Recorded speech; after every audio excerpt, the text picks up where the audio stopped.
All right, so we're back at the range today with the Need More series. We have Need More number 2, and down there Need More number 1, or vice versa. It is actually vice versa. Okay, this is 1, that's 2. The reason now is getting hard to tell them apart is because we made them as close to each other as possible. We also added tactical bolt knobs because, you gotta have that to shoot smaller groups. Okay, that's a joke, okay? You don't have to have them. The only difference, they're still different because number 1 has a Flavio trigger. And we actually did the David Tubb spring kit in there. So, other than that, that's the only difference. So number 1 is still different. It's more advanced, but we're gonna shoot them next to each other and see if we can tell a difference between, adding a, what is that, like a $500 trigger and the David Tubb dual spring kit. Other than that, I don't know what else there is to do. It's the end of the road. End of the road, and there's no such thing as the end of the road. There's so much stuff that we can still do. Those barrels, they can be swapped out. Anyway, we'll talk about that some other day. In the meantime, we're gonna sight them in at 100 again and run through the tuner, just verify everything and see how they do. But I don't know, they were both shooting pretty good. I find it hard to believe that, because at this point, chassis, tuner brake, that's what that one has, pretty much. That's the only upgrades. And they were shooting very comparable. The chassis 450, 250, about $700, $750 or so right now in upgrades to that one. Whereas this one, once we add the trigger and the dual spring kit, now we're doubling that. Because that's so anyway, we're gonna see if this makes that big of a difference. We decided to do them both at the same time because we were running low on ammo. Yes, we are. We're running out of ammo, believe it or not.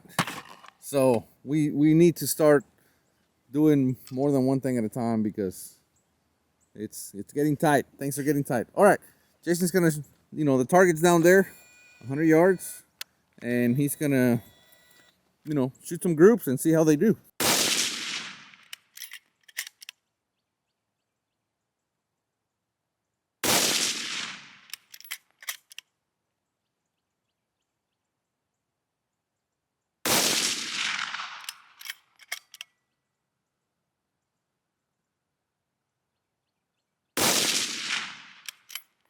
I hate to say this. That's one hole. That's what? One hole. So the stock gun with nothing done still shoots better. No. Which one feels better? So I did notice a difference in the bolt operation. So the one with the David Tubbs, that did seem to run smoother. Okay. And of course, yes, the trigger makes a huge difference. Okay, but not on target.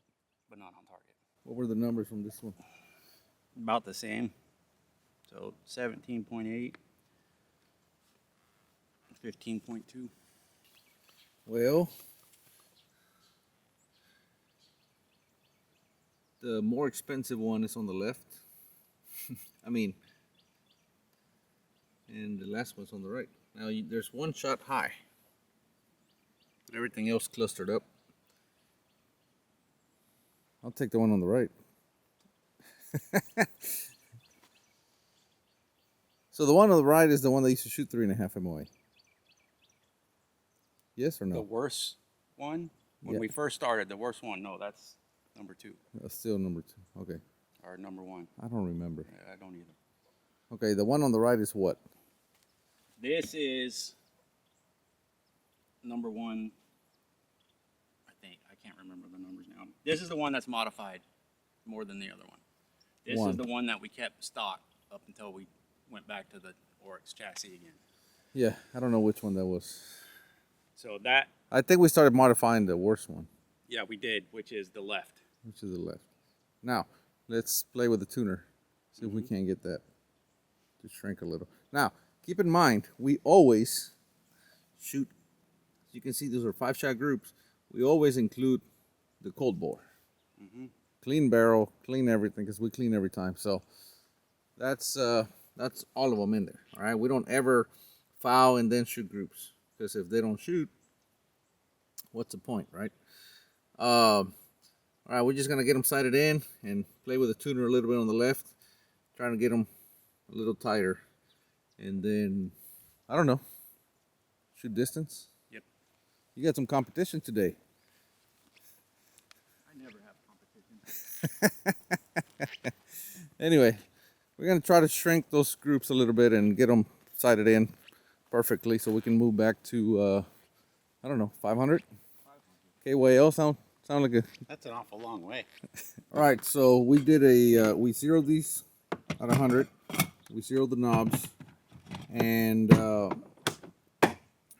we did a quick tuner test on the other one, and we ended up at 7. Well, what had happened was when we did the factory ammo test, we turned it to 0, and we forgot. So when we shot the first group, it wasn't where it was supposed to be.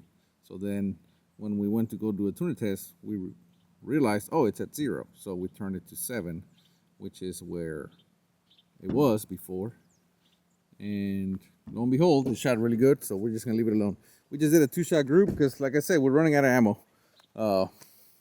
But that was good enough. It showed that it was coming together, or it really came together, didn't it, Jason? See the target here in a minute. So the target's coming back. We have a target retriever.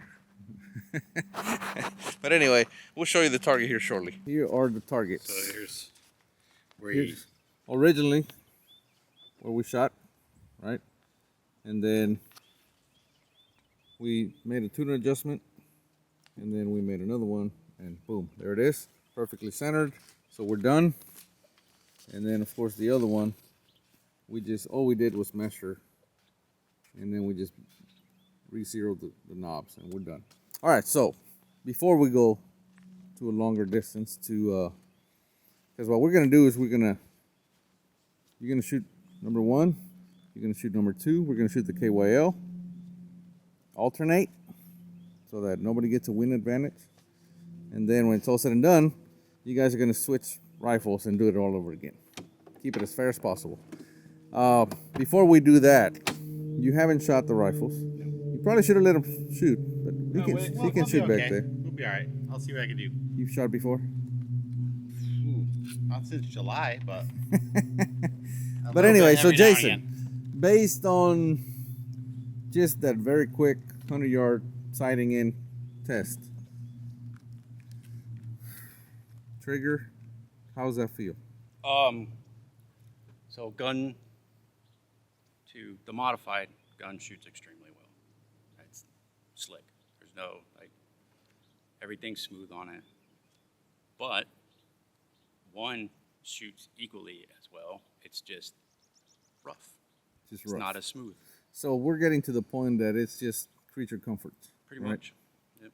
Like a trigger feels real good. Now, we have to say that you probably shot with crappy rifles or crappy triggers for a big part of your life. Most of my shooting career. That's what I'm saying. So you are very used to a bad, a bad trigger, a heavy trigger. Heavy trigger, yeah. Yeah. Now, if somebody's not used to it, it's probably going to be easier for them to shoot smaller groups with a better trigger. Oh, most definitely. Right. See, so that's a rough road to go down because, are you gonna people are gonna latch on that and be like, oh, see, a good shooter can make a crappy gun shoot better. No, you can't. If the barrel shoots and the ammo's good, will the trigger make a difference? Yes, at distance, absolutely. This is 100 yards. Yeah. Correct. So, none of your personal rifles, have factory triggers, right? None. Having said Absolutely that, none. so they do make a difference, even if it's just in your head. Now, how does that trigger feel? That's that Flavio Farid. That is freaking super smooth, right? It is better than my diamond trigger tag. Mm-hmm. I hate that. I love trigger tag. I love the diamond. It's a freaking awesome trigger. But now put it into perspective. Yeah. Do I need to run a trigger like that in my PRS rig? Who knows? I don't know. Now I'm thinking, maybe. Well, we can always run a few matches and find out. But what about the bolt? Did it feel different with the Tubb spring? So, like, to keep it fair, if I compare it against the other rifle, yes, marked difference, huge. Like that, it is smooth to run compared to the other one. Mm-hmm. I can still run both bolts. Right. Now, if I go to my impact precision bolt, no, it's not even close. Like that thing's butter. So Yeah. apples to oranges. Like, is it for what we're doing with these rifles on a budget? Do this. Do Okay. it. Do the Get it, spring. change out the springs. Okay, perfect. Do the spring. So if you're gonna run with upgrades that you should do, if you want to keep it absolutely budget, then you do the spring right away. Spring. You do you glass bed the recoil lug, and you pillar bed the action, Yep. and you free float the barrel. Hell yeah. That's like the first thing. Like the spring's probably the cheapest, and the bedding and the pillar bedding. Do that. The next thing, get a tuner brake, Tuner brake. and that's gonna get you most of the way there from what we've seen. 80, 85, maybe 90% solution right there. After that, throw it in a chassis. If you don't want to do the pillar bedding, really, you should just throw the stock away, right, and just throw in the chassis right away if you can afford it. We've had this. This has been said like, just buy the chassis. I'll plug Oryx because they've performed so well, and keep in mind not only did those chassis do this, but they also did all my load development for my 6x47. Yeah. Because I didn't have my competition chassis yet. Right. So if you can afford it, just right off the bat get a chassis. Don't even bother with the stock because the stock is throwaway anyway. Yeah. But if you absolutely must keep it, then pillar bedded and glass bedded. But that effort alone is worth the price of the Oryx. Yes, definitely. Because it's an absolute pain. So Get the chassis. get the chassis. Get the chassis. Get the springs. Get the springs and get the tuner brake. That's gonna get you pretty much all the performance that you can get. You should be happy. Now the trigger, it's amazing. It feels better. It feels great. And Remington triggers is not something that anybody brags about to this day. Nobody ever says, "Oh, I put a Remington trigger in my competition rifle." You know, nobody says that, and there's a reason for that. They suck. But if you can still shoot it, but change out the trigger as money allows. It's not a must. Not a priority. It's not a priority, but you're gonna want to do it. Yep, definitely. Now And you have options. You don't have to go like. I mean, Flavio's is obviously a great choice. The Trigger Tech Diamonds, the next level, but then you've got the. I can't remember the name, but they're green. The next level down, those Trigger Tech. What, they're like $150. Yeah. Still a great trigger. A huge improvement over a factory. It's a non-Remington trigger. Non-Remington. That's an improvement. Yeah. And then, I mean, like Ethan's running a Gaselli trigger in his. That thing's awesome. A what? Gaselli, however you say the fucking name. I don't know. Geissli. Geissli. Geissli Is trigger. that French? I don't know what it is, but I may be saying it wrong, but that's how I was taught to say it, Geissli. But anyway, that's what I have in my ARs. The G It's a trigger. nice. Like. It's the G trigger. That's what we'll talk about. There you go. The G trigger. That OG. trigger's in his factory Remington 700. Okay. Yeah, I run those in my ARs. They're awesome. So,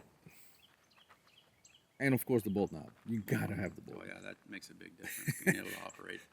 Now I machined those on there. They're machined on there, but I think MDT actually makes one that clamps onto your. Yeah, MDT does, KRG does. A lot of people A do. lot of people make, and like KRG, I think they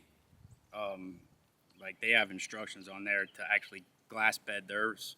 Oh, really? Super simple to it, like it's, Yeah. and it becomes super solid. Like the clamping, it can wear out, start moving and stuff. So you don't need a machinist. You can get one of those that clamp onto your original bolt knob and just send it. It does make it a little bit easier to cycle the bolt. Yes, it does. It's just more, and then you do have a little bit more leverage, and then you have a little bit more hanging on power. Yep. That's a technical term. Hanging on power. hanging on top. Those bolts, man. You gotta, It is. See, I have 3 people nodding, so you know that's a fact. Yeah. That makes it a fact. Yeah, put it on Wikipedia. What's the next thing? We actually have the next thing. We bought a, what do you call it? Bolt-on?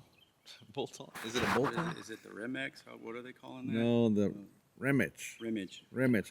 We bought a Criterion barrel with a Remage thing, the nut, and we have that. So we may throw that on there. The next thing we can do is hand load. So maybe we'll hand load for these first. If we're gonna go down that path, We should. we'll hand load, and then the next thing we need to do is once we hand load, see how well they can. Man, they do so good with factory ammo. After that, we can move on to the maybe put a barrel on one of them. See how it does. But at that point, keep in mind, at that point, the only thing left, once we change the barrel, the only thing left, That's a custom gun at that point. except for the body of the action, That's it. right? Because at that point, and I guess the bolt, technically, the outside of the bolt, because the inside has been modified. The bolt's been, so it's already pretty modified. So if we, maybe on the next episode or something, we'll add it all up. Or you can add it all up. We told you everything that's on there. It's getting pricey. It's getting pricey. At that point, just get a custom action and start over. If you're gonna do the whole barrel upgrade. If you're gonna leave it with the original barrel, this is a good way to go. Hell yeah. Next episode, we're gonna take these guys to 500, 600. I don't even know how far we're gonna go. And they're gonna go head to head against each other. Green Beret versus Green Beret. By the way, Green Beret sniper as well. Kind of left that out, but now you know. So it's gonna be a good one. All right, that's it. See ya. Bye. Keep them centered. Tonight I'm feeling me, gonna make an ugly scene. Tonight I'm feeling